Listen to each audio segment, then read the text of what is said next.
মজার ব্যাপার হচ্ছে আপনি বর্তমানেও বিভিন্ন ধর্মের দিকে তাকান, বৌদ্ধ ধর্ম, হিন্দু ধর্ম, খ্রিস্ট ধর্ম, তাদের মধ্যে রোজা আছে। ইংরেজরা, খ্রিস্টানরা এটাকে বলে ফাস্টিং। কি বলে?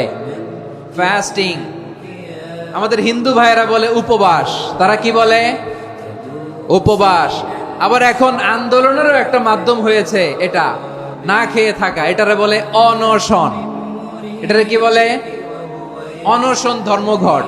মানে আমাদের দাবি না মানলে আমরা খাবো না, রোজা রাখলাম, আছে না নাই? তারপরে আধুনিক বিজ্ঞান এটার একটা নাম দিয়েছে না খেয়ে থাকাকে, অটোফিজি। কি বলে? অটোফিজি। জাপানের এক চিকিৎসা বিজ্ঞানী এই অটোফিজির উপর গবেষণা করে সে নোবেল পেয়েছে। সুবহানাল্লাহ পড়বেন না? এজন্য আল্লাহ তাআলা আমাদের জন্য গোটা রমাদানে এই সিয়ামকে ফরজ করে দিয়েছেন। আওয়াজ করে বলেন আল্লাহু আকবার। রাব্বুল আলামিন বলেন, ইয়া আইয়ুহাল্লাযীনা আমানু কুতিবা আলাইকুমুস সিয়াম।